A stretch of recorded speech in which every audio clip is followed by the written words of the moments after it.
Hi ಎಲ್ರಿಗೂ ನನ್ನ ಪ್ರೀತಿಯ ನಮಸ್ಕಾರಗಳು. ಆ್ಯಕ್ಟರ್ಸ್ ಹೆರಿಟೇಜಿಗೆ ನಿಮಗೆಲ್ರಿಗೂ ಆತ್ಮೀಯವಾದ ಸ್ವಾಗತ. ನಿಮ್ಮೆಲ್ಲರ ಪ್ರೀತಿ ಸಹಕಾರ ಎಲ್ಲ ನನ್ನ ಈ ಒಂದು ಚಾನಲ್ ಮೇಲೆ ಇರಲಿ. ಹಾಗೆ ಲೈಕ್ ಮಾಡಿ, ಕಮೆಂಟ್ ಮಾಡಿ, ಶೇರ್ ಕೂಡ ಮಾಡಿ. ಇವತ್ತಿನ ನನ್ನ ಈ ವಿಡಿಯೋದ ಕಥಾನಾಯಕರು ಬಂದು ನಮ್ಮೆಲ್ಲರ ಪ್ರೀತಿಯ ಮೋಹನ್ ಲಾಲ್ ಅವರು. ಮೋಹನ್ ಲಾಲ್ ಅಂದ ತಕ್ಷಣ ಮಲಯಾಳ ಸಿನಿಮಾಗಳೇ ನೆನಪಿಗೆ ಬರುತ್ತಲ್ವ. ಮೋಹನ್ ಲಾಲ್ ಅವರು ಬರೀ ಮಲಯಾಳಂ ಸಿನಿಮಾಕ್ಕೆ ಮಾತ್ರ ಸೀಮಿತರಾದವರಲ್ಲ. ಇವರು ನಮ್ಮ ಒಂದು ಭಾರತ ಕಂಡಂತಹ ಒಂದು ಅದ್ಭುತ ಒಂದು ನಟ. ಯಾಕೆಂದರೆ ಇವರ ಸಿನಿಮಾಗಳನ್ನು ಬರೀ ಮಲಯಾಳಂ ಅವರು ಮಾತ್ರ ನೋಡ್ತಾ ಇದ್ದಿದ್ದಲ್ಲ, ಬೇರೆ ಭಾಷಿಗರೆಲ್ಲ ಇವರ ಸಿನಿಮಾಗಳನ್ನು ನೋಡ್ತಾಯಿದ್ರು.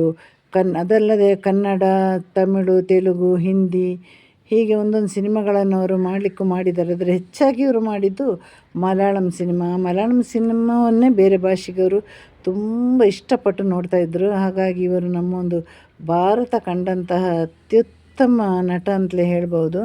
ಸಾಮಾನ್ಯವಾಗಿ ಇವರೊಂದು 400ಕ್ಕೂ ಹೆಚ್ಚು ಸಿನಿಮಾಗಳಲ್ಲಿ ಅಭಿನಯ ಮಾಡಿದ್ದಾರೆ. ಆ ಅಭಿನಯ ಮಾಡಿದ ಒಂದಷ್ಟು ಸಿನಿಮಾಗಳು ಕೂಡ ಒಳ್ಳೊಳ್ಳೆಯ ಕಥೆಗಳು ಇರುವಂತಹ ಸಿನಿಮಾ. ಆದರೆ ಕೆಲವು ಸಿನಿಮಾಗಳು ಸೋತು ಹೋಗಿದೆ. ಸಿನಿಮಾಗಳು ಸೋತು ಹೋಗಲಿಕ್ಕೆ ಕಾರಣವೇ ಬೇಕಿಲ್ಲಲ್ಲ. ಹಾಗಾಗಿ ಇವರು ನಟಿಸಿದ ಎಲ್ಲ ಸಿನಿಮಾಗಳು ಕೂಡ ಅದು ಚಿರಕಾಲ ನಮಗೆಲ್ಲ ನೆನಪಲ್ಲಿ ಉಳಿಯುವಂತಹ ಸಿನಿಮಾಗಳು. ಇವರು 1980ರಲ್ಲಿ ಮഞ്ഞിൽ ವಿರಿഞ്ഞ പൂക്കൾ ಅನ್ನೋ ಸಿನಿಮಾದ ಮೂಲಕ ಒಂದು ಖಳನಾಯಕನ ಪಾತ್ರಕ್ಕೆ ಅಂತ ಇವರು ಎಂಟ್ರಿ ಆಗಿರೋದು. ಅದಕ್ಕಿಂತ ಮೊದಲು 1978ರಲ್ಲಿ ಇವರು ತಿರುನೋಟಂ ಅನ್ನೋ ಒಂದು ಸಿನಿಮಾದಲ್ಲಿ ಅಭಿನಯ ಮಾಡಿದ್ರು. ಸಣ್ಣ ಪಾತ್ರದಲ್ಲಿ ಅಭಿನಯ ಮಾಡಿದ್ದಾರೆ. ಆದರೆ ಆ ಸಿನಿಮಾ ತೆರೆ ಕಾಣಲಿಲ್ಲ. ನಂತರ 25 ವರ್ಷ ನಂತರ ಅದು ತೆರೆ ಕಂಡಿತ್ತಂತೆ, ಹಾಗೊಂದು ಸುದ್ದಿ ಇದೆ, ಗೊತ್ತಿಲ್ಲ. ಅವರು 1980ರಲ್ಲಿ ಒಂದು ಕಳ್ಳನಾಯಕನ ಪಾತ್ರದಲ್ಲಿ ಬಂದು ನಮ್ಮ ಎಲ್ಲ ಪ್ರೇಕ್ಷಕರಿಗೆ ಗುರುತಿಸಲ್ಪಟ್ಟವರು.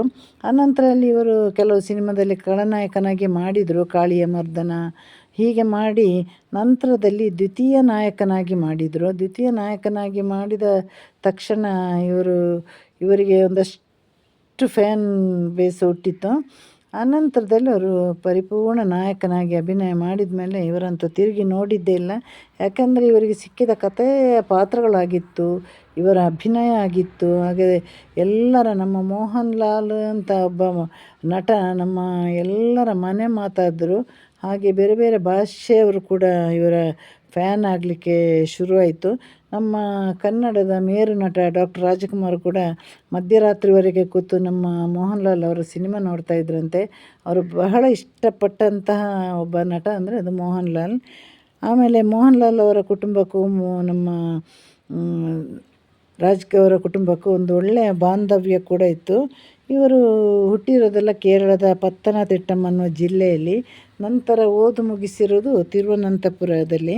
ಅಲ್ಲಿ ಇವರು ವಾಣಿಜ್ಯ ಪದವಿ ಕೂಡ ಮುಗಿಸಿ ನಂತರ ಸಿನಿಮಾಕ್ಕೆ ಎಂಟ್ರಿ ಕೊಟ್ಟವರು. ಇವರು ಶಾಲೆಯಲ್ಲಿರುವಾಗಲೇ 6ನೇ ತರಗತಿಯಲ್ಲಿರುವಾಗಲೇ ಒಂದು 90 ವಯಸ್ಸಿನ ಅಜ್ಜನ ಪಾತ್ರ ಮಾಡಿ ಆ ಶಾಲೆಯಲ್ಲಿ ಪ್ರಥಮ ಒಂದು ಪ್ರೈಸ್ ತಗೊಂಡಂತಹ ಒಂದು ಬಾಲ ಕಲಾವಿದ ಅಂತಲೇ ಹೇಳ್ಬೋದು.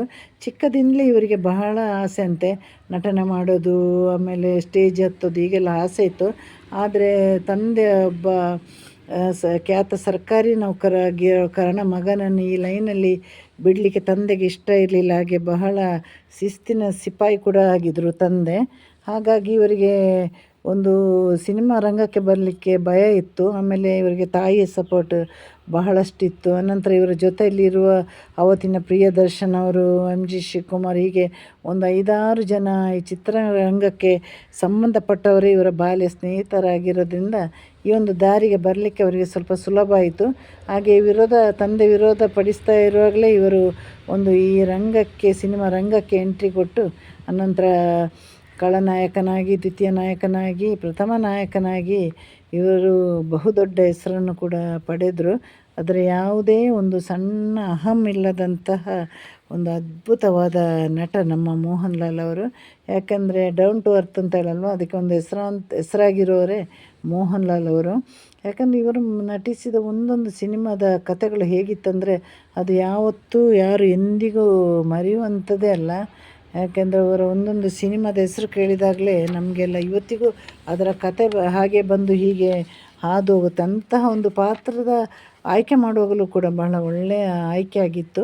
ಅಂದರೆ 400 ಸಿನಿಮಾದಲ್ಲೆಲ್ಲ ನಾಯಕನಾಗೋದಂದರೆ ಸುಲಭದ ಮಾತಲ್ಲಲ್ವ.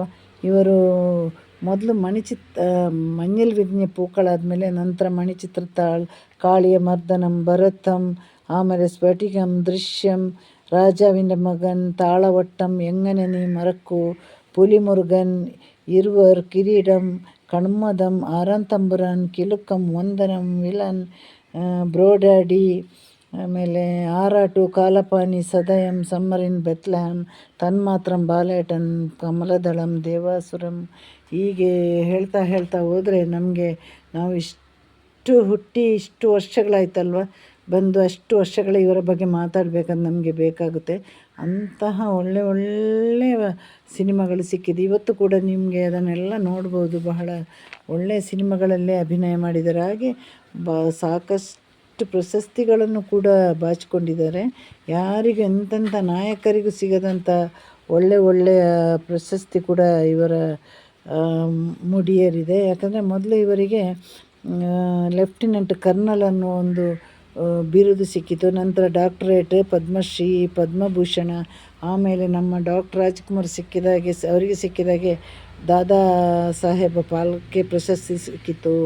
ಆಮೇಲೆ ಕೇರಳ ರಾಜ್ಯ ಪ್ರಶಸ್ತಿ, ಅನಂತರದಲ್ಲಿ ಅವರಿಗೆ ತುಂಬ ಫಿಲ್ಮ್ ಫೇರ್, ಸೈಮಾ ಅವಾರ್ಡ್, ಸಿಕ್ಕಿದ ಅವಾರ್ಡಿಗೆ ಕೂಡ ಲೆಕ್ಕ ಇಲ್ಲ. ಹಾಗೆ ನಮ್ಮ ಬಿಗ್ ಬಾಸಲ್ಲಿ ಕೂಡ ಒಂದು ಸ್ವಲ್ಪ ವರ್ಷದಿಂದ ಅವರು ಬಿಗ್ ಬಾಸ್ನ ನಿರೂಪಕರಾಗಿ ಕೂಡ ಕಾರ್ಯನಿರ್ವಹಿಸ್ತಾ ಇದ್ದಾರೆ.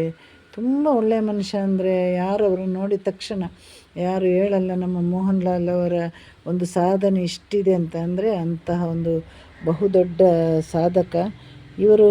ಮೊದಲು ಖಳನಾಯಕನ ಪಾತ್ರದಲ್ಲಿ ಕಾಣಿಸಿದ ನಂತರ ಇವರಿಗೆ ಯಾವತ್ತೂ ತಿಳ್ಕೊಂಡಿಲ್ಲ ನಾನು ಈ ಒಂದು ಮಟ್ಟಕ್ಕೆ ಹೋಗ್ತೀನಿ ಅನ್ನುವಂಥ ಒಂದು ಕಲ್ಪನೆ ಕೂಡ ನಮ್ಮ ಮೋಹನ್ ಲಾಲ್ಗೆ ಇರಲಿಲ್ಲ. 80ರ ದಶಕದಿಂದ 2000 ತನಕನೇ ಅದು ಮೋಹನ್ ಲಾಲ್ ಅವರ ಕಾಲ ಅಂತಲೇ ಹೇಳ್ಬೋದು. ಯಾಕೆಂದರೆ ಕೊಟ್ಟಂತಹ ಎಲ್ಲ ಸಿನಿಮಾಗಳು ಕೂಡ ಬಹಳ ಅದ್ಭುತ ಸಿನಿಮಾಗಳು.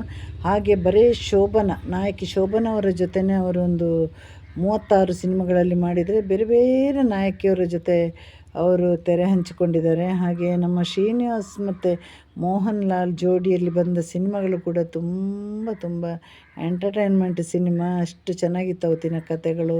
ಇವತ್ತು ಅವರೊಂದಿಗೆ ಅಭಿನಯಿಸಿದ ಕೆಲವು ನಟರಿಲ್ಲ, ಪೋಷಕ ಪಾತ್ರದಲ್ಲಿ ಅಭಿನಯಿಸಿದವರಿಲ್ಲ, ಖಳನಟರು ಇಲ್ಲ. ಹೀಗಾಗಿ ಅದೊಂದು ರೀತಿಯ ಬೇಸರ ಇದೆ. ತುಂಬ ಒಳ್ಳೆಯ ಕಾಮಿಡಿ ಆ್ಯಕ್ಟರ್ ಆಗಿದ್ದ ಜಗದೀಶ್ ಅವರಿಗೆ ಕೂಡ ಇವತ್ತು ಅಭಿನಯ ಮಾಡಲಿಕ್ಕಾಗಲ್ಲ. ಹಾಗೆ ಇತ್ತೀಚೆಗೆ ನಮ್ಮ ಶ್ರೀನಿವಾಸ್ ಸರ್ ಕೂಡ ಹೋದರು. ಹಾಗೆ ಹಲವು ಕಲಾವಿದರು ಅವರ ಜೊತೆ ಇವತ್ತು ಇಲ್ಲ. ಅದು ಒಂದು ಬೇಸರ ಕೂಡ ನಮ್ಮ ಮೋಹನ್ ಲಾಲ್ ಅವರಿಗೆ ಇದೆ. ಅದಲ್ಲದೆ ಇವರು ಮದುವೆ ಆಗಿರೋದು ಕೂಡ ಖ್ಯಾತ ನಿರ್ಮಾಪಕ ಬಾಲಾಜಿಯವರ ಮಗಳನ್ನು, ಸುಚಿತ್ರಾ ಅಂತ ಅವರ ಹೆಸರು. ಇವರದು ಲವ್ ಮ್ಯಾರೇಜ್ ಆಗಿತ್ತು. ಅಂದರೆ 2 ವರ್ಷ ಇವರು ಹೀಗೆ ಲವ್ ಮಾಡ್ತಾ ಇರುವಾಗ ಇವರ ಜಾತಕ ಇಬ್ಬರದ್ದು ಸೇರಿಲ್ಲ. ಅದರ ಅನಂತರದಲ್ಲಿ ಇವರು ಜಾತಕ ಸೇರಿಲ್ಲ ಅಂದರೂ ಪರವಾಗಿಲ್ಲ ಅಂತ ಹಿರಿಯರ ಒಂದು ಒಪ್ಪಿಗೆ ಮೇರೆಗೆ ಮದುವೆ ಕೂಡ ಆದರು.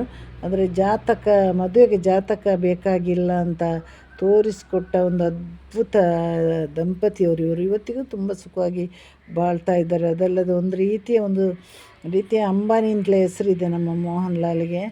ಆ ರೀತಿ ಅವರು ಇವತ್ತು ಕೋಟ್ಯಾಂತರ ಒಂದು ಆಸ್ತಿಗಳ ಒಡೆಯನ್ನು ಕೂಡ ಹೌದು. ಜಾತಕ ಸೇರಿಲ್ಲ ಅಂದ್ರೆ ಮದುವೆಯಾಗಿ ಸುಖವಾಗಿ ಜೀವನ ಮಾಡ್ತಾ ಇದ್ದಾರೆ. ಹಾಗೆ ಪ್ರಣವ್ ಮತ್ತು ವಿಸ್ಮಯ ಅಂತ ಇಬ್ಬರು ಮಕ್ಕಳು ಕೂಡ ಇದ್ದಾರೆ. ಅಂದರೆ ಪ್ರಣವ್ಗೆ ಸಿನಿಮಾಗಳಲ್ಲಿ ಅಭಿನಯಿಸೋದಕ್ಕಿಂತ ಈ ಥರ ದೇಶಾಟನೆ ಮಾಡಿ ಅಲ್ಲಿಯ ಬಗ್ಗೆ ಎಲ್ಲ ತಿಳಿದು ನಂತರ ಅದನ್ನೆಲ್ಲ ಚಿತ್ರೀಕರಣ ಮಾಡುವಂಥ ಹವ್ಯಾಸ.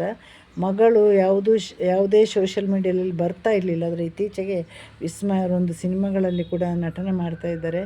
ಹಾಗೆ ಸುಚಿತ್ರ ಅವರಂತೂ ಮೋಹನ್ ಲಾಲ್ನ ಕೈ ಹಿಡಿಯೋ ಮೊದಲೇ ಒಬ್ಬ ಕೋಟ್ಯಾಧೀಶರನ ಮಗಳಾಗಿದ್ದರು. ಒಂಥರ ಸುಖಿ ಕುಟುಂಬ. ಎಲ್ಲೂ ತಮ್ಮ ಹೆಸರನ್ನು ಹಾಳು ಮಾಡಿಕೊಂಡವರಲ್ಲ ಮೋಹನ್ ಲಾಲ್ ಅವರು. ಇವತ್ತಿಗೂ ಅವರು ಬಹಳ ಸಕ್ರಿಯವಾಗಿ ಇದ್ದಾರೆ. ಇವತ್ತಿಗೂ ಬೇಡಿಕೆಯ ನಟ. ಇವತ್ತಿಗೂ ಅವರಿಗೆ ಸಾಕಷ್ಟು ಅವಕಾಶಗಳಿದೆ. ಯಾವುದೇ ಸಿನಿಮಾ ಸಿಕ್ಕಿದ್ರೂ ಅವರು ಅಭಿನಯಿಸ್ತಾನೇ ಬಂದಿದ್ದಾರೆ. ಹಾಗೆ ಮೋಹನ್ ಲಾಲ್ ಅವರು ಬಹಳಷ್ಟು ಸಹಾಯ ಹಸ್ತವನ್ನು ಕೂಡ ನೀಡ್ತಾ ಇದ್ದಾರೆ. ಆದರೆ ಯಾರಿಗೂ ಗೊತ್ತಿಲ್ಲದ ಹಾಗೆ ಅವರು ತುಂಬ ಸಹಾಯಧನವನ್ನು ಕೂಡ ನೀಡ್ತಾರೆ. ಹಾಗೆ ಇವತ್ತಿಗೂ ಕೂಡ ನಮ್ಮ ಮೋಹನ್ ಲಾಲ್ ಅವರು ನಟನೆಯೇ ಉಸಿರು ಅಂತ ನಂಬಿ ಬದುಕೋದು. ಅವರಿಗೆ ನಟನೆಯಿಂದ ದೂರ ಇರಲಿಕ್ಕೆ ಖಂಡಿತವೂ ಸಾಧ್ಯ ಇಲ್ಲ.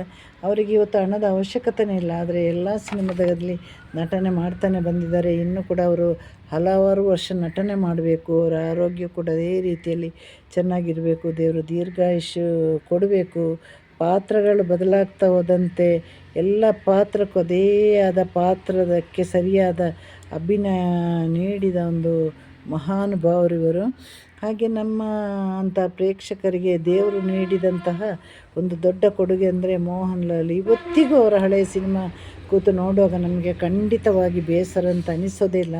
ಅಂತಹ ಒಳ್ಳೆಯ ಸಿನಿಮಾ. ಇನ್ನು ಮುಂದಿನ ನಾಯಕರಿಗೂ ನಾಯಕಿಯರಿಗೂ ಯಾವುದೇ ಭಾಷೆ ನಾಯಕರಿಗೂ ಕೂಡ ಇಂತಹ ಒಂದು ಅದ್ಭುತ ಕಥೆ ಇರುವ ಪಾತ್ರ ಸಿಗಲ್ಲ. ಈ ರೀತಿಯಲ್ಲಿ ಅಭಿನಯ ಮಾಡಲಿಕ್ಕೆ ಸಾಧ್ಯ ಇಲ್ಲ. ಕಾಮಿಡಿಗೂ ಸೈ, ಸೀರಿಯಸ್ ಪಾತ್ರಕ್ಕೂ ಸೈ, ತಂದೆ ಪಾತ್ರಕ್ಕೂ ಸೈ, ಮಗನ ಪಾತ್ರಕ್ಕೂ ಸೈ, ಎಲ್ಲ ಪಾತ್ರಕ್ಕೂ ನಮ್ಮ ಮೋಹನ್ ಲಾಲ್ ಅವರು ಹೇಳಿ ಮಾಡಿಸಿದಂತಹ ಒಬ್ಬ ಕಲಾವಿದ. ಯಾಕಂದರೆ ಹುಟ್ಟು ಕಲಾವಿದರು ಅಂದರೆ ಇದನ್ನೇ ಅಂತ ಹೇಳ್ಬೋದು ಅನಿಸುತ್ತೆ ನನಗೆ.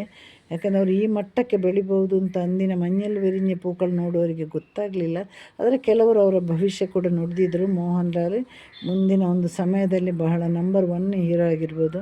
ಹಾಗೆ ಮಮ್ಮೂಟಿಯವರ ಜೊತೆ ಇನ್ನೆಲ್ಲ ಸಹ ಕಲಾವಿದರ ಜೊತೆ ರಂಗದ ಎಲ್ಲ ಭಾಷೆಯ ಕಲಾವಿದರ ಜೊತೆ ಒಳ್ಳೆಯ ನಂಟು ಇದೆ ಇವರಿಗೆ. ಯಾಕಂದರೆ ಇವರದ್ದು ಮೋಹನ್ ಲಾಲ್ ಮತ್ತು ಮಮ್ಮೂಟಿಯ ಬಗ್ಗೆ ಹಲವಾರು ರೂಮರ್ಸ್ ಎಲ್ಲ ಜನಗಳು ಸೃಷ್ಟಿ ಮಾಡಿರೋದು. ಆದರೆ ಇವರು ಇಬ್ಬರು ಒಳ್ಳೆಯ ಆತ್ಮೀಯ ಗೆಳೆಯ. ಪರ್ಮಿಷನ್ ತಗೊಳ್ಳದೆ ಮಮ್ಮೂಟಿ ಮನೆಗೆ ಹೋಗಲಿಕ್ಕೆ ಒಂದು ಅವಕಾಶ ಇರೋದು ನಮ್ಮ ಮೋಹನ್ ಲಾಲ್ಗೆ ಮಾತ್ರ. ಅಂತಹ ಒಂದು ಅದ್ಭುತ ಗೆಳೆಯರಿಬ್ಬರು. ಯಾಕಂದರೆ ಇವರ ಬಗ್ಗೆ ಇವರು ಒಳಗಡೆ ಸರಿ ಇಲ್ಲ, ಕಾಂಪಿಟಿಷನ್ ಇದೆ, ಇದೆಲ್ಲ ಸುಮ್ಮನೆ ಸುಳ್ಳು ರೂಮರ್ಸ್. ಇವತ್ತಿಗೂ ಅವರು ಒಳ್ಳೆ ಗೆಳೆಯರಾಗಿದ್ದಾರೆ. ಇವತ್ತಿಗೆ ಇಬ್ಬರು ಕೂಡ ಸಿನಿಮಾದಲ್ಲಿ ಅಭಿನಯ ಮಾಡ್ತಾಯಿದ್ದಾರೆ. ಇವತ್ತಿಗೂ ಕೂಡ ಮೋಹನ್ ಲಾಲ್ಗೆ ಭಾಳಷ್ಟು ಒಳ್ಳೆಯ ಅವಕಾಶ ಇದೆ. ಮೋಹನ್ ಲಾಲ್ ಅಂದರೆ ಅಭಿನಯದ ದೇವಾಲಯ ಅಲ್ವಾ. ಒಂದು ಸಮಯದಲ್ಲಿ ಒಂದು ಸಿನಿಮಾ ಥಿಯೇಟ್ರನ್ನೇ ನಡಗಿಸಿದಂಥ ಕಲಾವಿದರು ಮೋಹನ್ ಲಾಲ್, ಮಮ್ಮೂಟಿ, ಜಯರಾಮ್ ಇವರೆಲ್ಲರೂ, ಸುರೇಶ್ ಗೋಪಿ. ಹಾಗೆ ಮುಂದೆ ಇದೇ ರೀತಿಯಲ್ಲಿ ನಮ್ಮ ಸಿನಿಮಾ ಥಿಯೇಟರ್ ನಡುಗುವಂಥ ಪಾತ್ರ ಅವರು ನೀಡಲಿ. ನಮ್ಮಂತಹ ಒಂದು ರಸಿಕರನ್ನೆಲ್ಲ, ಕಲಾ ರಸಿಕರನ್ನು ಕೂಡ ಅವರು ಇನ್ನಷ್ಟು ರಂಜಿಸಲಿ, ಒಳ್ಳೊಳ್ಳೆ ಪಾತ್ರ ಕೊಡಲಿ. ಹಾಗೆ ಇವರ ಒಂದು ಕುಟುಂಬವು ಚೆನ್ನಾಗಿ ಇದೇ ರೀತಿ ನಡೀಲಿ, ಇವರ ಭವಿಷ್ಯ ಚೆನ್ನಾಗಿರಲಿ, ಆರೋಗ್ಯ ಆಯಸ್ಸೆಲ್ಲ ನೀಡಿ ಮೋಹನ್ ಲಾಲ್ ಅವರನ್ನು ಕಾಪಾಡಲಿ. ನನ್ನ ಇವತ್ತಿನ ವಿಡಿಯೋ ಇದಾಗಿತ್ತು. ತಪ್ಪಿದ್ದಲ್ಲಿ ಎಲ್ಲಾದರೂ ತಪ್ಪು ಮಾತಾಡಿದಲ್ಲಿ ಕ್ಷಮಿಸಿ. ಹಾಗೆ ನನ್ನ ಒಂದು ವಿಡಿಯೋಗೆ ಲೈಕ್ ಮಾಡಿ, ಕಮೆಂಟ್ ಮಾಡಿ, ಶೇರ್ ಮಾಡಿ, ಸಬ್ಸ್ಕ್ರೈಬ್ ಮಾಡಿ.